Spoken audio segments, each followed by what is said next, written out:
Rancangan Santapan Jiwa My Quran Time ini dibawakan oleh MFDM Group of Companies, 3Q Equestrian dan Fraser Valley Kuala Kubu Baru.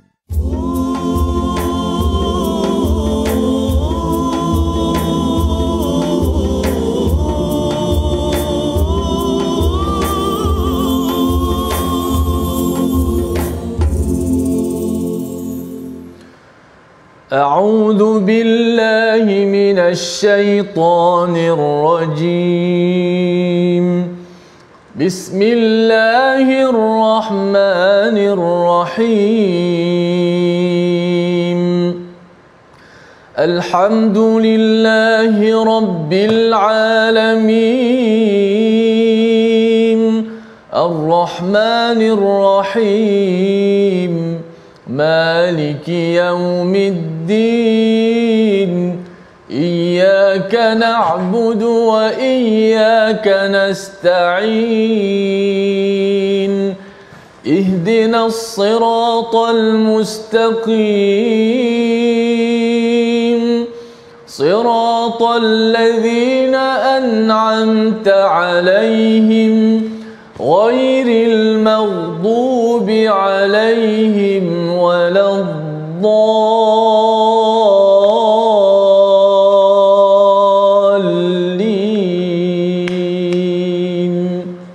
آمين.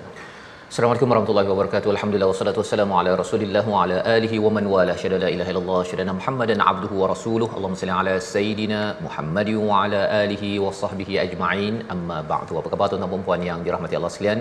Kita bertemu bersyukur dalam My Quran Time baca faham amal. Kita berada pada surah yang agak di hujung daripada juz amma, juz yang ke-30, untuk sama-sama kita melihat kepada surah yang amat indah, surah yang dinamakan Al-Ikhlas. Dan hari ini kita bersama Al-Fadil Ustaz Tirmizi Ali. Apa khabar Ustaz? Alhamdulillah baik. Safah, apa khabar? Alhamdulillah Ustaz ya. Kita berada pada 3 qul. Ini adalah qul yang pertama yang amat dekat di hati kita.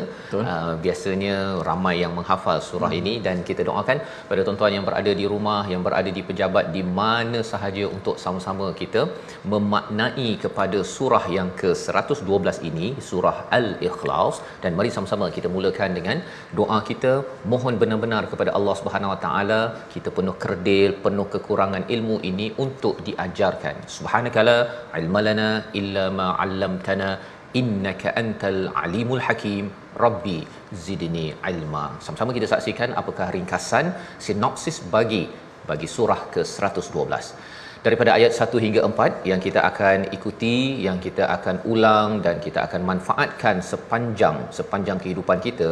Surah tauhid dan penyucian Allah Subhanahu Wa Taala daripada memiliki anak, kedua orang tua, isteri dan tandingannya. Tidak ada tandingan kepada Allah. Mari sama-sama kita membaca ayat 1 hingga 4 ini dan kita maknai, agar apabila sahabat ada yang membaca selepas Fatihah, membaca surah, ada yang amat cinta kepada surah ini sehingga kan disambung dengan surah Al-Ikhlas, dan ada sahabat yang memulakan selepas Fatihah memulakan dengan surah Al-Ikhlas baru masuk kepada surah-surah pilihan.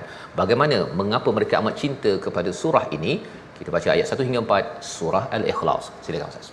Baik, alhamdulillah, terima kasih Fadil Ustaz Fazrul, penonton-penonton, sahabat-sahabat Al-Quran yang dikasihi sekalian. Alhamdulillah, syukur banyak-banyak pada Allah Subhanahu Wa Taala di atas nikmat kurniaan Allah. Sama-sama kita pada hari ini berada pada surah yang ke-112. Berapa surah lagi kita akan masuk surah yang ke-114, surah yang terakhir. Masya-Allah, rasanya berdebar pun ada, teruja pun ada, seronok pun ada dan sedih pun ada, macam-macam rasa yang bercampur ini, kerana sudah pasti kita rasa satu nikmat yang sangat besar. Namun marilah sama-sama kita bersyukur untuk tidak berhenti setakat ini. Walau macam mana pun, marilah kita menikmati saat-saat yang indah ini, sama-sama kita khatam Al-Quran dan juga kita bersama dengan tadabburnya, insya-Allah. Jom kita baca surah Al-Ikhlas ayat 1 hingga 4. Kita baca mungkin secara mujawad, perlahan-lahan, untuk kita dapat memerhatikan maknanya, insya-Allah. A'udzu billahi minasy syaithanir rajim. Bismillahirrahmanirrahim.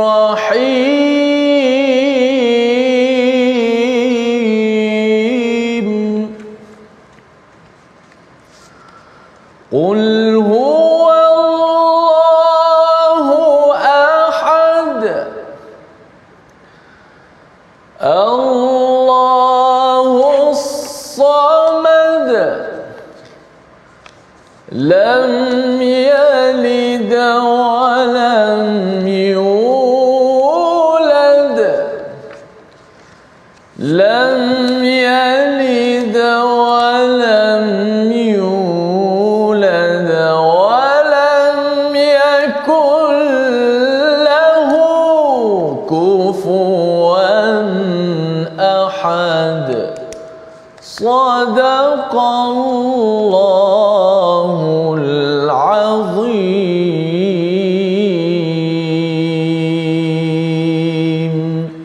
Surah Al-Azim, itulah 4 ayat daripada surah Al-Ikhlas, surah yang bermaksud keikhlasan ataupun memurnikan keesaan Allah Subhanahu Wa Taala. Surah yang di dalamnya Ustaz ni tak ada perkataan ikhlas ya, tetapi ada 4 ayat yang penuh dengan pedoman penting kepada kita. Dan mengapa dinamakan surah Al-Ikhlas? Ada lebih 20 nama yang diberikan ataupun gelaran yang diberikan oleh para sahabat kepada surah yang amat dicintai ini, yang digelar ataupun dimaklumkan di dalam hadis Nabi sallallahu alaihi wasallam bahawa surah ini seperti sepertiga Quran Ustaz ya. Mengapa sepertiga Al-Quran? Kerana ia bercakap tentang akidah, tentang keimanan kepada Allah Subhanahu Wa Taala. Tidak perlu mengambil master ataupun PhD ataupun perlu belajar tinggi untuk memaknai akidah. Allah membuat kesimpulan pada 4 surah ataupun 4 ayat pada surah yang ke-112 ini. Jadi surah Al-Ikhlas hadir selepas surah Al-Masad.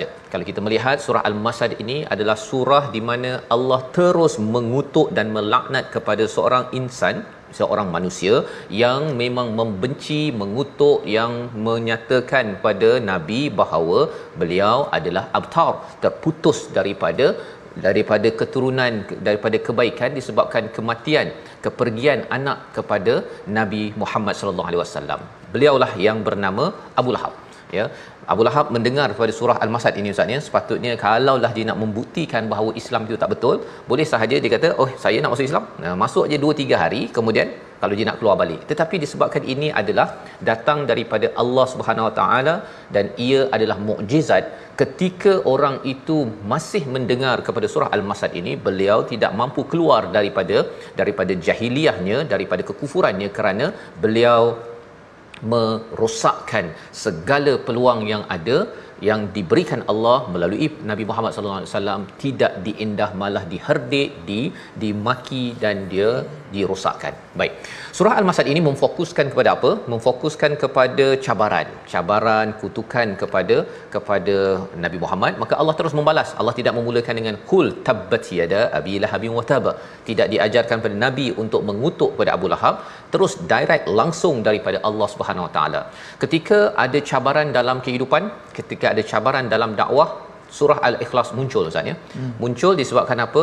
Jangan terkesan dengan konflik. Itu antara pelajaran yang kita boleh ambil bila kita melihat tanasub, kaitan di antara surah Al-Masad dan surah Al-Ikhlas. Ada orang yang kutuk, ada orang yang berkonflik, bergaduh dan berbeza pendapat, tetapi jangan lupa bahawa Nabi Muhammad sallallahu alaihi wasallam dan kita ketika di pejabat, di rumah ataupun di mana saja kita ada perbezaan pendapat, konflik dan sebagainya, jangan lupa kepada perjuangan legasi Nabi Muhammad yang meneruskan legasi Nabi Ibrahim, iaitu perjuangan akidah yang murni, membawa kepada perkataan Al-Ikhlas, nama bagi surah yang ke-112 ini. Jadi itu adalah panduan ataupun kaitan di antara surah Al-Masad dan juga surah Al-Ikhlas. Dan kalau kita melihat pada surah Al-Ikhlas ini Ustaz, sebenarnya adalah tafsir kepada surah Al-Fatihah, iaitu Alhamdulillahirabbil alamin. Alhamdulillah, Allah itu diterangkan oleh surah Al-Ikhlas, Rabbi itu alhamdulillahi rabbil alamin. Rabb itu diterangkan oleh surah Al-Falaq dan surah An-Nas. Jadi 3 kul ini sebenarnya kembali balik kepada asal, kepada surah Al-Fatihah yang kita baca saban hari. Maksudnya ketika kita baca Al-Fatihah diikuti oleh qul huwallah Ustaz ya, dia mentafsirkan balik perkataan Allah. Siapa Allah? Ya, orang-orang musyrik menyatakan siapa Allah? Kerana mereka menggunakan perkataan Allah untuk Tuhan mereka, tapi dia tanya Ustaz ya, Tuhan Allah itu dia dijadikan daripada emas ke, daripada perak ke? Dia tanya dalam bentuk begitu, ataupun dia datang daripada keturunan mana? Ini adalah cara fikir orang-orang musyrik di Mekah itu bila melihat menggunakan nama Allah. Dalam sekarang kita ada beberapa tahun sebelum ini Ustaz ya, isu tentang penggunaan nama Allah ya, di mana ada perbezaan pendapat, tapi ideanya waktu zaman Nabi pun orang-orang musyrik menggunakan perkataan Allah. Surah Al-Ikhlas datang untuk membezakan. Mereka bertawaf di Kaabah, orang Islam yang ikhlas ini pun bertawaf di Kaabah. Tapi bezanya apa? Bezanya adalah Allah yang ikhlas, yang murni, dan satu lagi Allah yang telah dibaluti dengan konsep-konsep yang salah di dalam tradisi agama musyrik pada waktu itu. Jadi pada hari ini kita melihat kepada surah Al-Ikhlas. sunnah Nabi kalau baca solat Ustaz ya, Nabi pun ada baca surah Al-Ikhlas juga ya. Jadi kalau ada orang baca surah Al-Ikhlas lalu tak salah satu. Sahabat ada yang lepas Fatihah dia baca Qul Huwallah dulu Ustaz. Betul. Lepas tu sambung dengan surah lain. Kan? Kemudian ada sahabat yang baca surah lain tu, kemudian akhir sekali mesti ada Qul Huwallah. Ya, ini kalau kita melihat kepada riwayat hadis tentang surah yang amat dicintai oleh para sahabat. Jadi surah Al-Ikhlas ini kalau Nabi baca biasanya surah Al-Kafirun dengan surah Al-Ikhlas dipasangkan Ustaz ya. Mengapa? Kerana kalau kita melihat kepada surah Al-Kafirun sebenarnya adalah surah yang ke-109 dan surah Al-Ikhlas 112, agak berjarak sebenarnya. Tetapi sebenarnya apabila kita melihat surah Al-Kafirun, tiada perkataan Allah langsung pun dalam surah tersebut. Tiada, ya. La a'budu ma ta'budun, aku ini beribadah, ya, mengabdikan diri tak kepada apa yang kamu ibadahkan. Tidak ada perkataan Allah. Jadi kalau orang tertanya, kamu ni beribadah pada siapa, ya, yang semurni-murninya, maka jawapan itu dijelaskan oleh surah Al-Ikhlas, surah yang ke-112 pada halaman 604 pada hari ini. Jadi mari sama-sama kita melihat kembali surah Al-Ikhlas, apakah selekoh-selekoh tajam ya ketika membaca surah ini. Walaupun biasa kita hafal, tapi jangan lupa ada peraturan disiplinnya sebelum kita memaknai lagi surah yang amat dicintai oleh para sahabat. Jadi kalau kita selalu baca pun tidak ada masalah, malah digalakkan. Yang penting isinya itu dibaca dengan baik, dihayati dengan benar. Silakan Ustaz.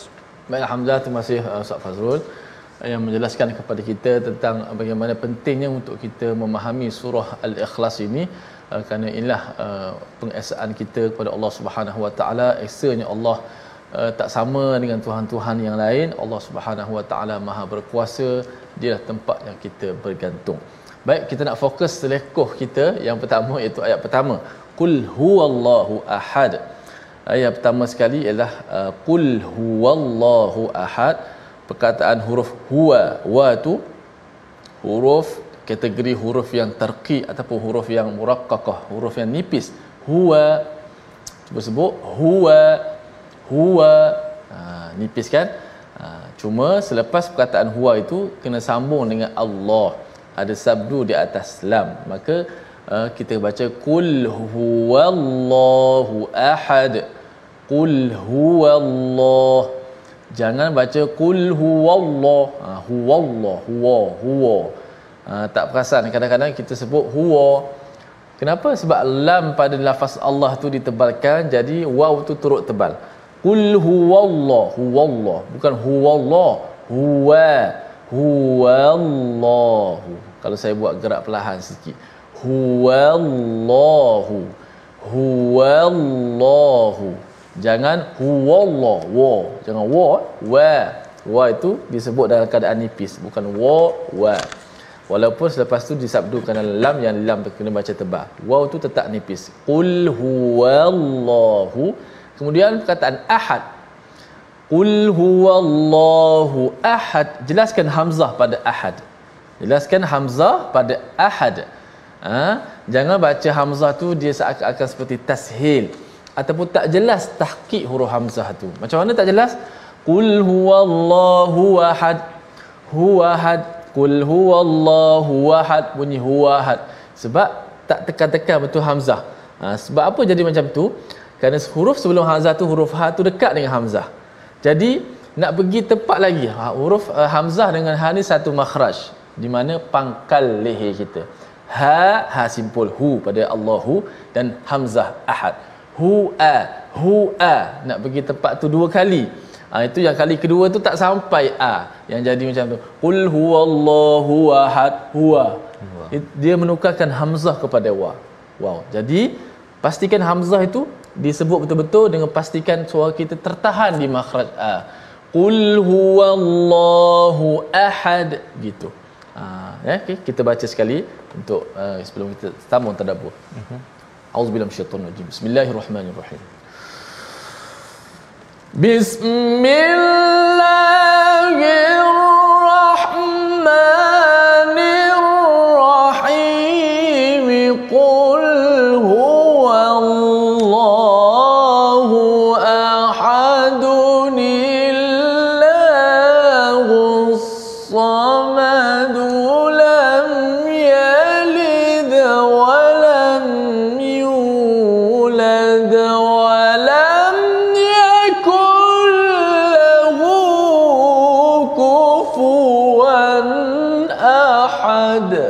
Sadaqallahu.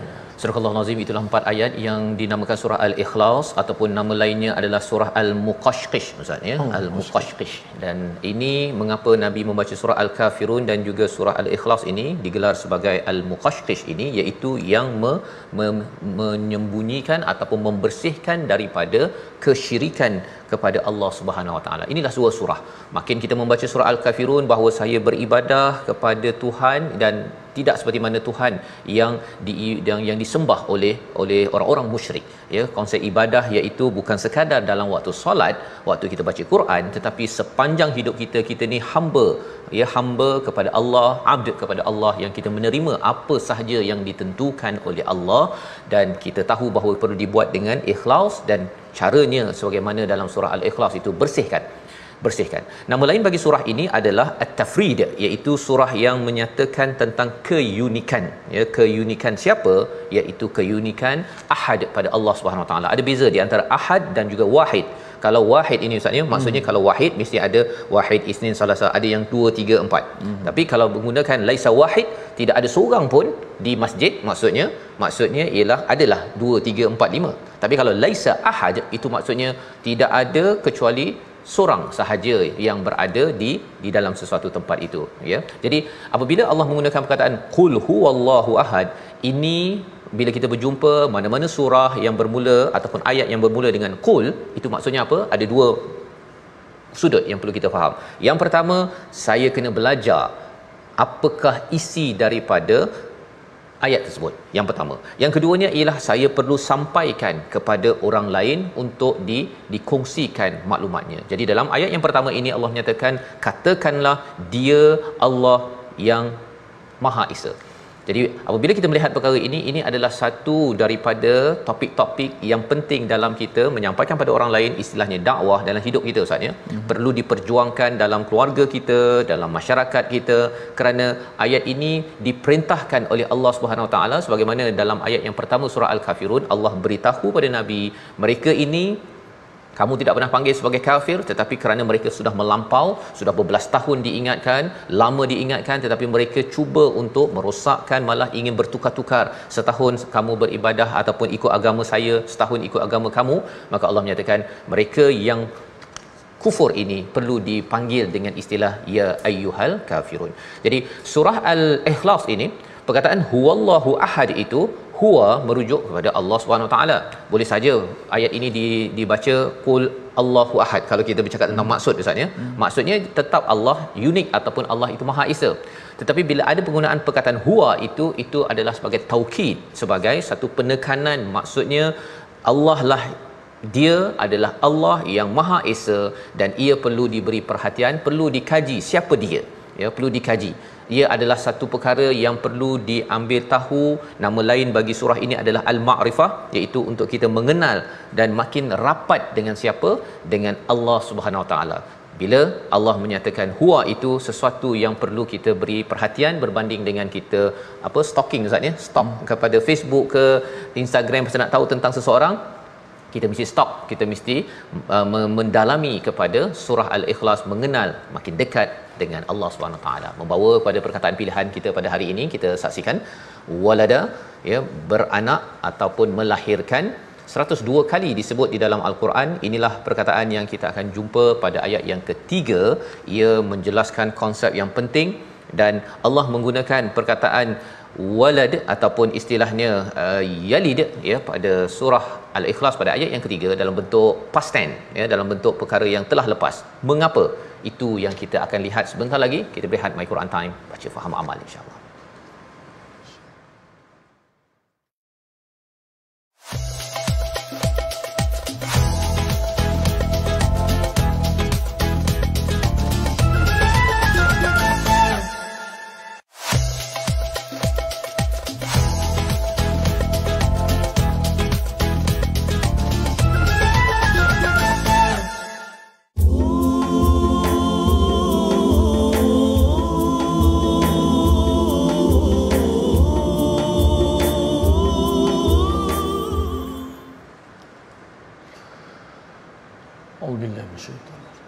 Bismillahirrahmanirrahim.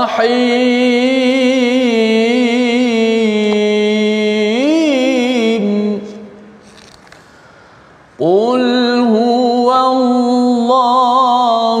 ahad Allahus samad lam yalid wa lam yulad wa lam yakul lahu kufuwan ahad.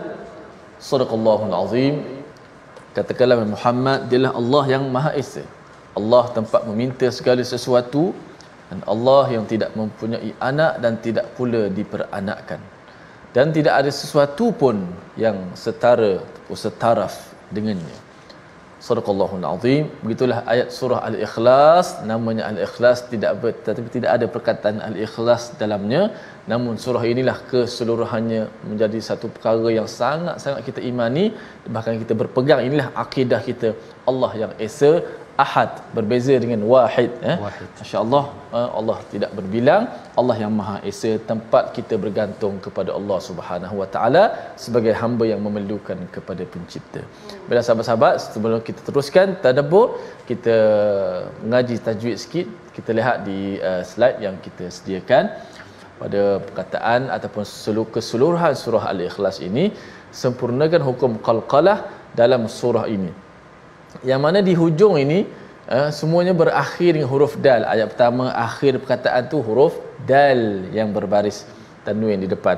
Ayat kedua huruf dal yang berbaris di depan juga. Ayat ketiga huruf dal yang memang mati, yang asalnya mati, dan yang keempat juga huruf dal juga yang bertanwin. Bila kita wakaf saja dal tu mesti dimatikan, dan dal bila mati saja lahirlah daripadanya sifat qalqalah. Sifat pantulan tu, ada detakan tu, sebab hasil daripada dia mati tu.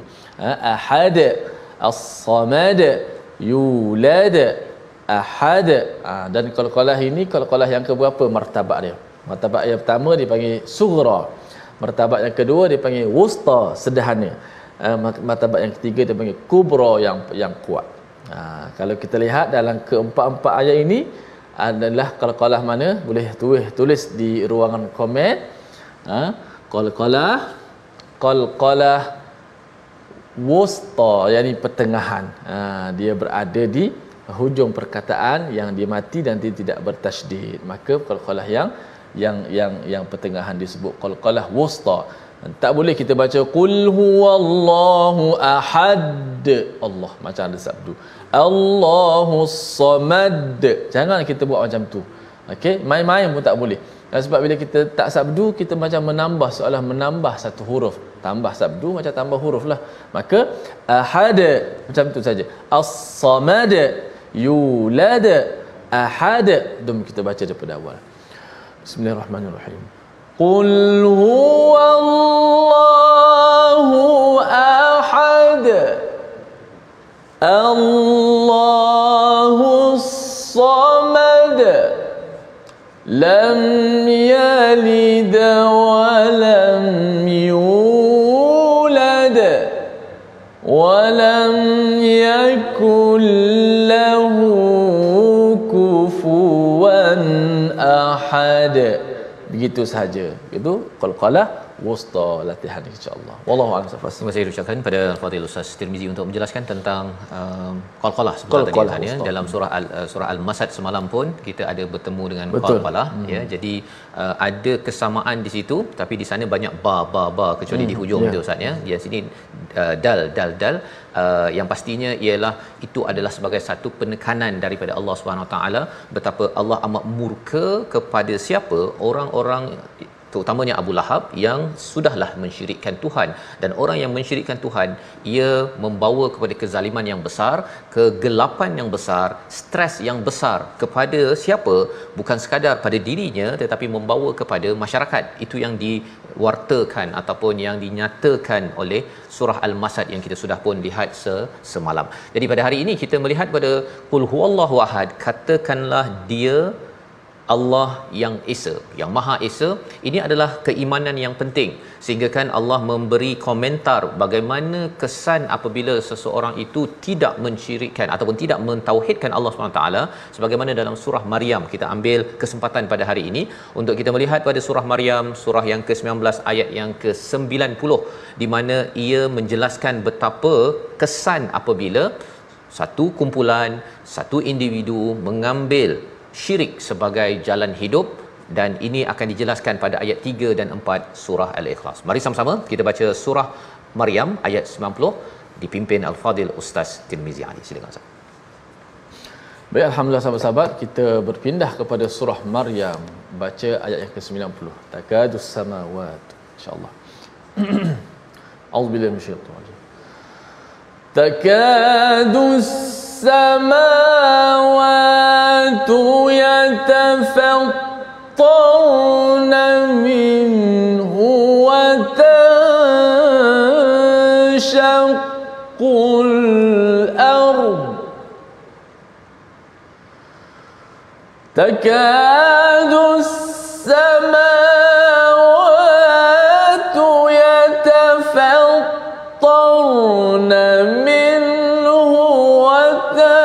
تنشق الأرض تكاد السماوات يتفطرن منه وتنشق الأرض وتخر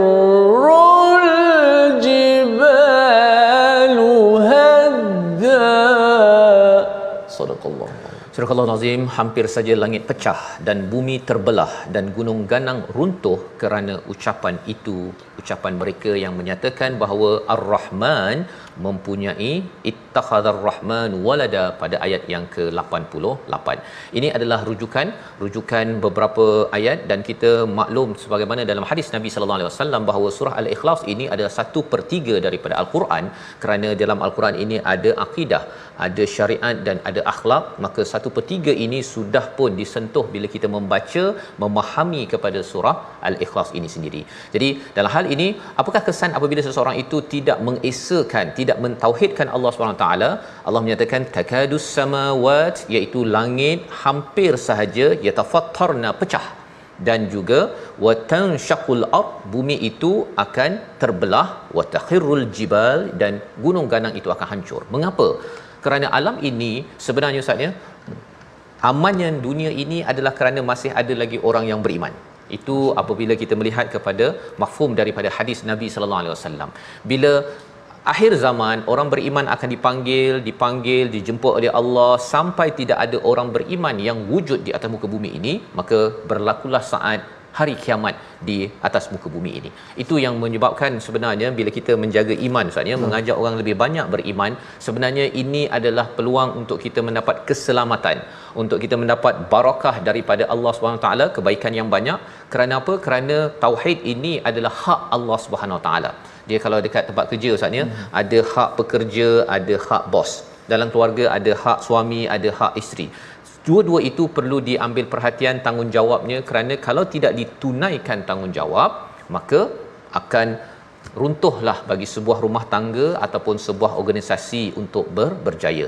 Dalam konteks kita sebagai hamba kepada Allah Subhanahu Wa Taala, kepada Tuhan, sudah tentunya ada hak yang perlu ditunaikan, dan itulah akidah Ustaz. Surah Al-Ikhlas ini 1/3 itu bercakap tentang akidah. Kita yakin, percaya, dan kita menunaikan hak Allah SWT. Itu sebabnya bila zaman sahabat itu, Bilal bin Rabah bila menyatakan ahad ahad ahad, ia menyebabkan orang musyrik pada waktu itu amat benci, amat marah, sehingga mereka meletakkan batu di atas dada Bilal di padang pasir. Mengapa? Ustaz, kalau nak cakap ahad ahad ahad, siapa-siapa boleh cakap. Tetapi rupa-rupanya apa yang kita belajar sebentar tadi, bila kita belajar huwallahu ahad, bukan sekadar Allah itu esa. Sebenarnya boleh sahaja orang-orang muka Islam menyatakan Allah itu esa, Tuhan itu esa. Tetapi di dalam surah ini, dalam ayat ini menceritakan kepada kita bahawa ada tanggungjawab. Tanggungjawab ni apa? Contohnya apabila kita bercakap tentang Allah ini sebagai Al-Alim, nama-nama Allah Asmaul Husna Ustaz kan. Al-Alim. Ada 3 sudut yang boleh kita faham agar akidah kita lurus dan tidak terjatuh ke gaung syirik dalam kehidupan kita. Yang pertama, bila kita memahami Allah Maha berilmu, pasal kita guna juga Ahmad berilmu Ustaz ya. Tapi bila Allah Maha berilmu, yang pertama apa? Ilmu Allah tidak terhad. Tidak ada had. Ilmu saya, ilmu kita tuan-tuan ada hadnya. Itu yang pertama. Ya. Yang kedua ialah ilmu Allah tidak terhingga. Maksudnya tidak ada permulaan dan tidak ada penghujung. Tetapi ilmu kita Ustaz ya, dia waktu kita hidup ni kita belajar, meninggal habislah ilmu tersebut. Jadi itu perkara kedua bila kita memahami Asmaullahul Husna untuk mentauhidkan Allah Subhanahu Wa Taala. Dan yang ketiga, sumber. Kalau ilmu itu sumbernya ataupun pemiliknya siapa? Allah.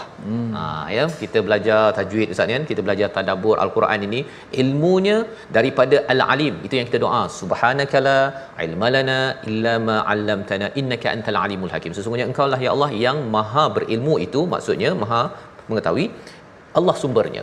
Kalau kita dapat apa-apa daripada ilmu itu, sebenarnya semua sumber daripada Allah SWT. Jadi kefahaman itu yang menyebabkan kalau kita ambil Al-Basir Ustaz ya, Allah Maha melihat. Kalau kita cakap tidak terhad, Allah tak terhad melihat.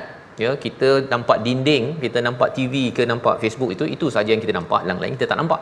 Tetapi Allah tidak terhad. Yang pertama. Kemudian tidak terhingga, tidak ada permulaan mata ataupun tidak ada permulaan kepada penglihatan Allah Subhanahu taala. Kita ada mata Ustaz ya. Mata kalau rasa rabun ke ataupun kita meninggal habislah. Kan?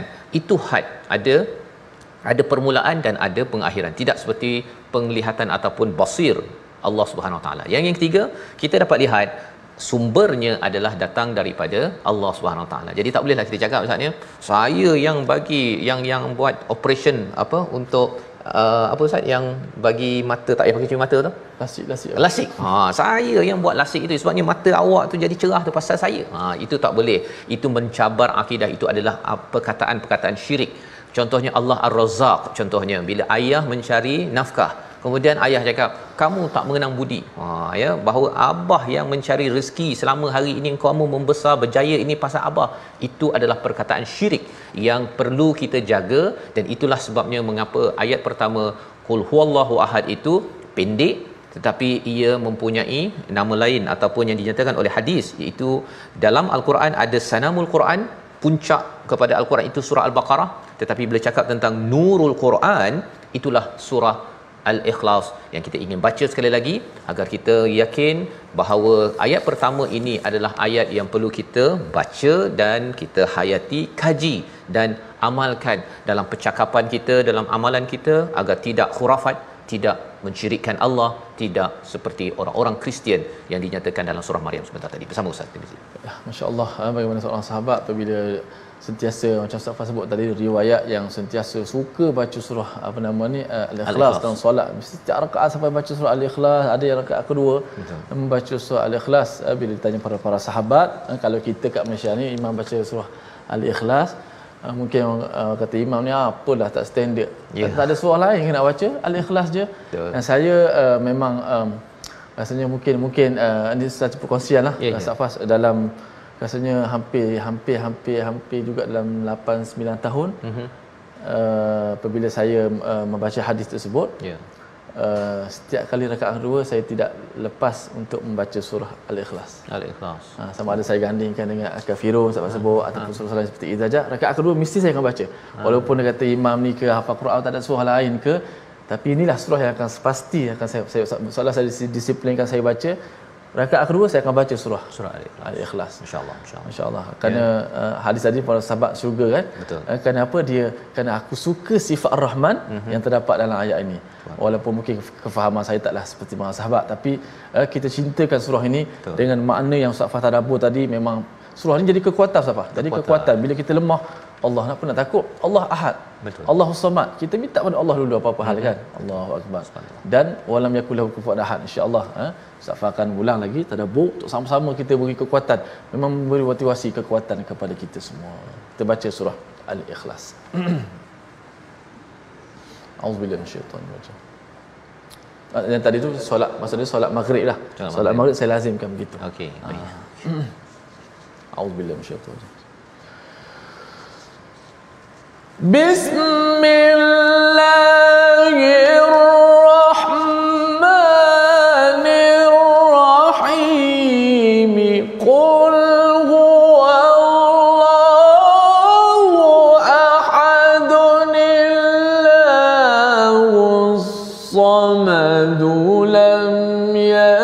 يلد ولم يولد ولم يكن له كفوا أحد.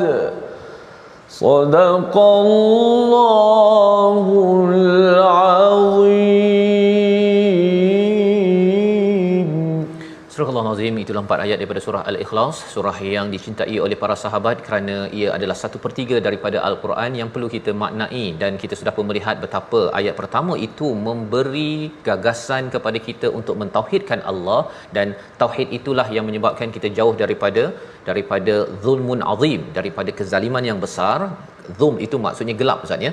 Gelap yang dinyatakan dalam surah Luqman tentang syirik itu adalah zulmun azim, kegelapan yang besar. Mengapa kegelapan yang besar? Kerana bila ia gelap menyebabkan kalau kita berada dalam satu bilik, ia gelap dan kita duduk lama-lama, akhirnya di stres, Ustaz. Ya, orang yang melakukan syirik ini dia mengundang stres di dalam kehidupan. Dia mungkin mengharapkan kepada pekerjanya, kepada bosnya, kepada majikannya, bergantung kepada suami, pada isteri.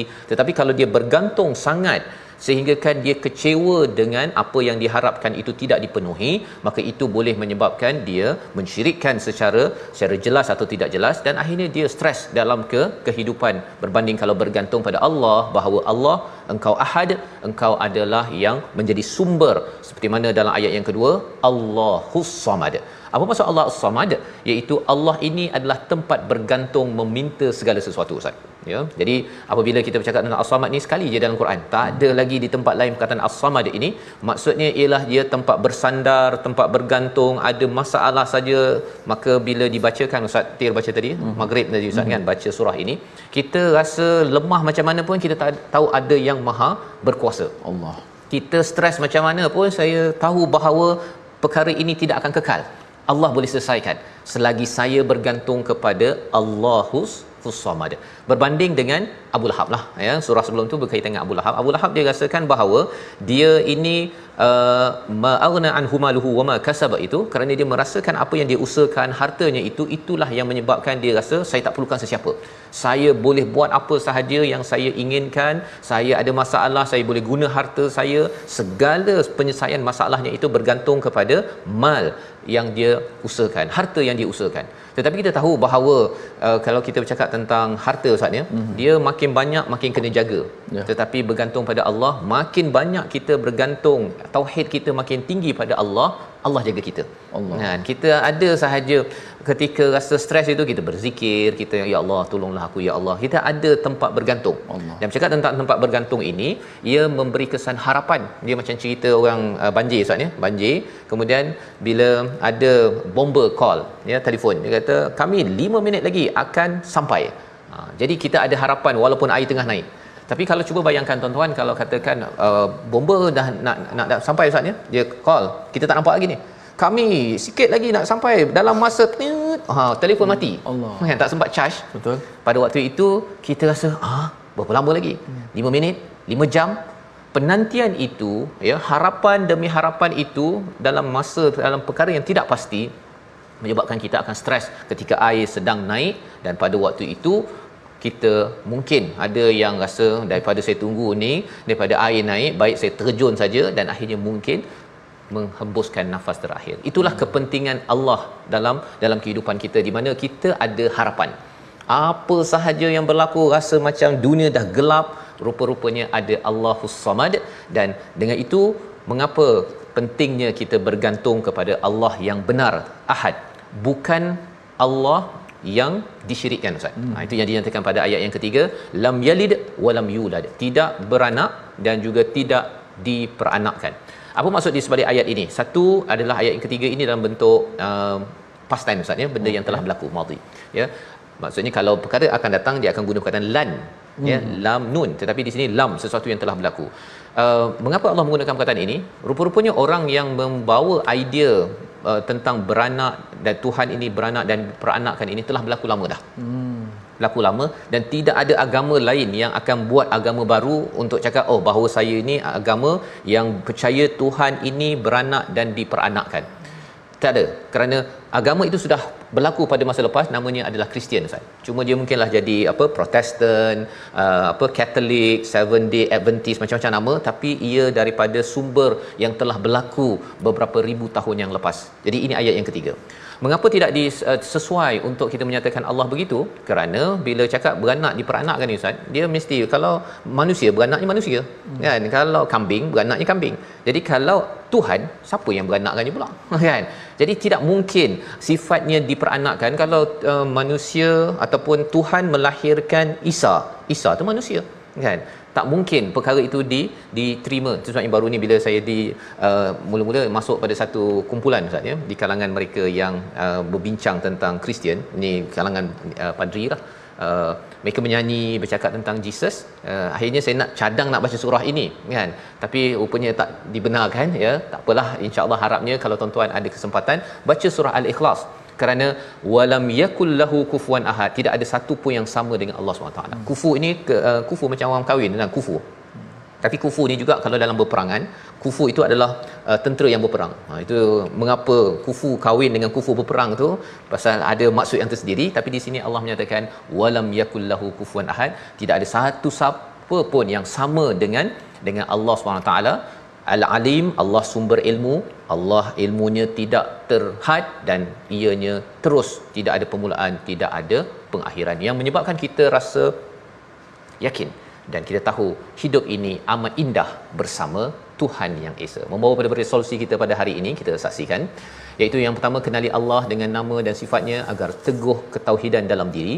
Yang kedua, hanya meletakkan pergantungan kepada Allah, bukan sesama makhluk. Dan yang ketiga, bantras akidah yang menyeleweng dan amalan syirik yang menyesatkan. Silakan. Bismillah.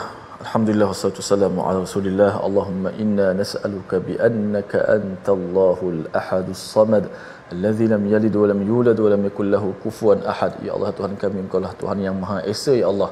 Ya Allah, Engkau-lah Tuhan tempat kami bergantung, ya Allah, tempat kami meminta pertolongan, ya Allah. Engkau-lah Tuhan yang tidak beranak dan tidak diperanakkan, ya Allah. Engkau-lah Tuhan yang tidak ada sesuatu pun yang setara denganmu, ya Allah. Ya Allah, kamilah yang maha lemah, ya Allah. Kami insan yang lemah, ya Allah. Engkau-lah yang maha kuat, yang maha kaya, ya Allah. Bantulah kami, ya Allah, dalam memperjuangkan agama-Mu, ya Allah. Bantulah perjuangan kami, ya Allah. Bila kekuatan kepada kami, ya Allah. Kuatkanlah akidah kami, ya Allah. Sempurnakanlah iman kami, ya Allah. Jauhkanlah kami daripada perkara-perkara yang syirik dan kekufuran, ya Allah. Ampunkanlah segala dosa-dosa kami, ya Allah. Ya Allah, maafkanlah kami, ya Allah, di atas kesalahan dan tingkah laku kami, ya Allah. Keluarkanlah kami daripada kegelapan yang kami tidak nampak, ya Allah. Amin ya rabbal alamin. Walhamdulillahi rabbil alamin. Amin ya rabbal alamin. Moga-moga Allah mengabulkan doa kita, ingin membina diri, keluarga, masyarakat yang benar-benar ikhlas bertauhid kepada Allah, kerana itu adalah sumber untuk kita menyelesaikan banyak isu, termasuklah penyakit mental yang makin meningkat dalam masyarakat. Ini yang kita ingin gerakkan dalam tabung gerakan Al-Quran. Peluang platform tuan-tuan menyumbang dan bekerjasama, menghubungi nombor yang tertera untuk kita melaksanakan program-program apa saja masalah dalam kehidupan ini untuk kembali kepada Quran daripada ilahi. Kita bertemu lagi pada dua surah yang terakhir dalam Quran Time, My Quran Time, baca faham amal, insya-Allah. Allahumma arhamna bil Quran.